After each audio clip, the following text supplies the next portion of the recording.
Привет, друзья! С вами Михаил Снитко, и тема этого видео – системный подход. Что необходимо для того, чтобы разобраться в такой науке, как управление? Задача – разобраться в вещах элементарных. Дело в том, что самые большие глупости происходят в результате непонимания элементарных вещей. Эти вещи все знают, но проблема заключается в том, как их между собой правильно увязать. Легко передавать управленческие знания на уровне блатных аккордов. То есть передали человеку технологию, он пошел и ее применил. Но проблема заключается в том, что завтра это уже не работает. Зачем люди читают книги по управлению, ходят на семинары, посещают тренинги? Для того, чтобы почерпнуть для себя какие-то стандарты. Но жизнь эти стандарты рушит. Что в этом случае делать? Существуют три положения, которые отражают ситуацию в мире бизнеса. Первое – это бизнес в условиях критичности. Если рассмотреть критичность как аналог хаосу, то существует так называемая теория катастроф. В чем заключается ее суть? Взмах крыла бабочки на одном конце Земли может привести к цунами на другом конце света. О чем это говорит? Когда система находится в пограничном состоянии, любой незначительный фактор может ее состояние равновесия выбить.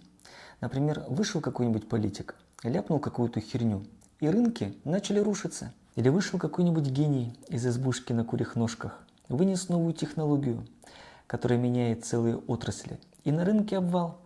Как в такой шваховой ситуации бизнесом можно управлять? Существует два принципиальных подхода.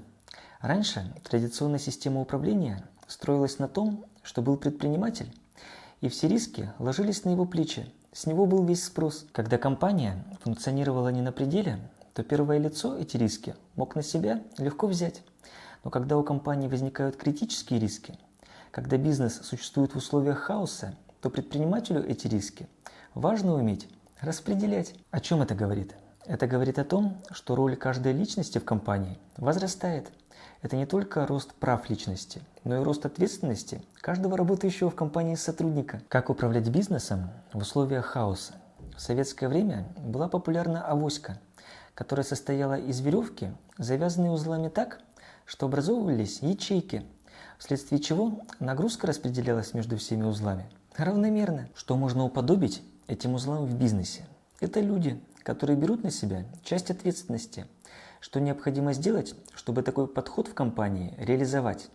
Задача построить систему управления на основе сетевых структур, не на основе иерархии, когда на предпринимателя, как на главное ответственное лицо, идет все давление, а наоборот, чтобы давление распределялось на всех сотрудников равномерно. В чем заключается проблема?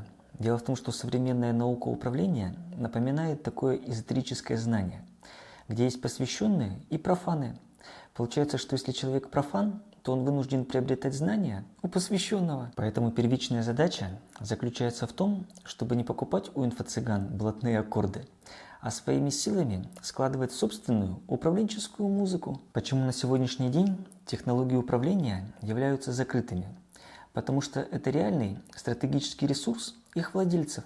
И все, что находится в свободном доступе, является отголосками устаревших технологий. Реальность такова, что в этой науке говорят непонятно, это недоступно, а если доступно, то стоит дорого. Как из этой проблемы найти выход? Ничего не остается делать, как разрабатывать управленческие технологии самостоятельно. В чем заключается задача, которая стоит перед любым предпринимателем? Она заключается в том, чтобы разработать систему управления, построить карту своего бизнеса, а главное, все это добро применять на практике. Для чего необходима карта бизнеса? Карта дает понимание, как этот бизнес устроен, какие существуют проблемы и как наметить пути их решения. Карта позволяет этот бизнес перестраивать. Необходимо оцифровать то, как этот бизнес устроен, чтобы это в компании было понятно всем.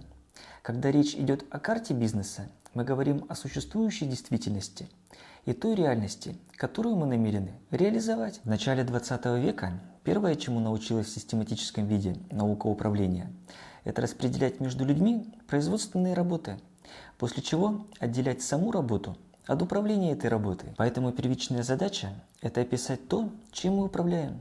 И второе – построить карту управления. После того, как мы это формализуем, необходимо все это добро начать применять на практике. Также любой компании желательно иметь философию. Почему это важно?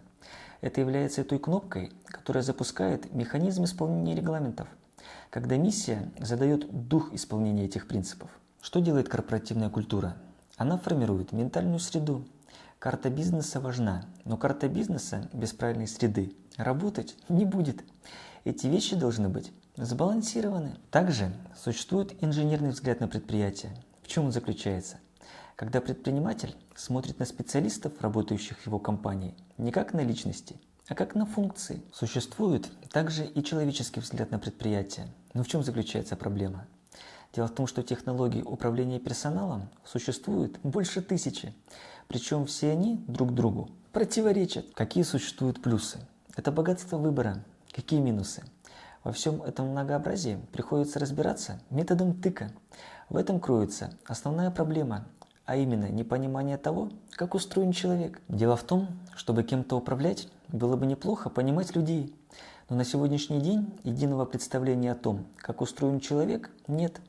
По этой причине универсальных технологий управления человеком не существует. Поэтому на сегодняшний день предпринимателю, чтобы быть эффективным, чтобы получать результат, ничего не остается делать, как смотреть на свою компанию взглядом инженера. Вообще самое трудное – это удержать единство дисциплины и свободы для проявления характера каждого. Эта грань между регламентом и свободой является в системе управления камнем преткновения. По сути, уставы и правила могут помогать только в начале, потом они эволюцию тормозят. Получается, что сначала людей необходимо поставить жесткие рамки, а потом создать условия, чтобы они свою творческую натуру могли реализовать. Что значит системный подход? Это когда предприниматель начинает смотреть на любой объект в своей компании, как на то, какую проблему этот конкретный объект в данный момент времени решает. В чем заключается задача? Необходимо выявить проблему. Предприниматель – это человек, который создал систему под названием бизнес. И он начинает на эту систему смотреть сквозь очки системного подхода. Что значит смотреть на мир с точки зрения системного подхода? Это означает взирать на него как на средство решения проблем. Когда, придя в компанию, мы начинаем ясно понимать, какую проблему эти ребята сейчас решают. Следующее – это способ решения проблемы. Что под этот способ из внешней среды мы подбираем? Люди, компьютеры, офисы, процессы и так далее. Задача объединить их в систему, которая будет определенным образом решать конкретные проблемы. Первичная задача – это понять, чем мы управляем. На языке системного подхода это понять функциональную модель, модель структуры и модель состава. А процессная модель как раз и раскладывается на эти 3 составляющие. На уровне безусловного рефлекса необходимо выработать в себе навык, приходя в любой бизнес, в первую очередь видеть процессы. Что обычно люди видят в бизнесе? Они видят так называемую модель состава – людей, станки, склады и так далее. Но как они друг с другом увязаны и как работают на конечный результат, многие не видят. В принципе, без определенного взгляда на бизнес это увидеть невозможно. Процессная модель – это ключевое, из чего бизнес состоит, и одновременно самое невидимое. Система в целом имеет свойства, отличные от свойств ее элементов. О чем это говорит? Если мы намерены понять бизнес, то изучить отдельные его части будет недостаточно. Поэтому необходимо увидеть целое. В чем заключается идея? Дело в том, что целое определяет назначение каждой части. То есть, как каждая часть работает на систему, так и система заботится о каждой части. Это называется гармония. Какие с точки зрения системного подхода существуют взгляды? Во-первых, смотреть на бизнес, на все что угодно, с точки зрения проблем, которые этот конкретный бизнес решает. Во-вторых, смотреть на бизнес с точки зрения внутреннего устройства, то есть ответы на вопрос, как он эти проблемы решает. В-третьих, смотреть с точки зрения развития этого бизнеса по жизненному циклу. Следующая задача – это построить структуру управления. Для чего необходима структура управления? Наличие структуры означает, что каждый руководитель в компании знает, кем он управляет. Следующий вопрос банальный. Об этом написано в каждом учебнике по управлению. А именно, что руководитель намерен с этим объектом управления сделать. Почему это проблема? Дело в том, что огромное количество горя руководителей, приходя на работу, не знают, что они хотят сегодня сделать. Следующий вопрос заключается в том, как процесс управления будет вестись, К чему относится этот вопрос? Он относится к регламентации деятельности руководителя. Также у любого объекта управления существуют ограничения. Почему руководитель постоянно обязан контролить, в каком состоянии объект находится, чтобы подчиненный был загружен оптимально? Разбирая систему управления, руководителю необходимо задать себе вопрос, по каким показателям он управляет. Почему это важно? Одно из ключевых правил управления пришло из системы управления качеством, а именно, то, что не измерено, то неуправляемо. Существует 5 подвидов эффективности. Дело в том, чтобы выяснить, насколько эффективно работает цепочка, необходимо определить, сколько она выдает на выходе. Второе, сколько она потребляет. Третье – это показатель ресурса отдачи. Что это означает? Его смысл простой, а именно, сколько одна единица затраченного ресурса приносит результата. В переводе на птичий язык это сколько за один человека-день произведено болтов. Четвертый показатель – это производительность труда. Если в качестве затрат учитывается труд, то это трудоемкость. Если материалы, то материалоемкость. Пятое – если все эти показатели сложить и выразить в деньгах, мы получим себестоимость. Итак, чтобы что-то выпустить, необходимо произвести затраты. Если из того, что получилось на выходе, вычесть то, что было затрачено, мы получим прибавочную стоимость. Также необходимо учесть, что в процессе производства были потреблены какие-то ресурсы. Какие? Например, энергетические. И если их тоже вычесть, мы получим прибыль. Следующее – это показатель качества. Что такое качество? Это соответствие определенной норме. Что сегодня считается качественным? То, что соответствует ожиданиям потребителя. Но в чем тут заключается проблема? Дело в том, что эти ожидания как-то застабилизировать невозможно. Если мы реально намерены измерять управление качеством на выходе в виде товаров либо услуг, то нам необходимо измерять требования потребителей, не их рефлексию, а фиксировать объективные показатели. Другая проблема – это зафиксировать факт, насколько продукт или услуга этой норме соответствует. То есть задача постоянно вести мониторинг производства продукции и квалификации персонала, что необходимо для того, чтобы понять, насколько эффективно работает та или иная цепочка. Важно знать, сколько времени занимает операция.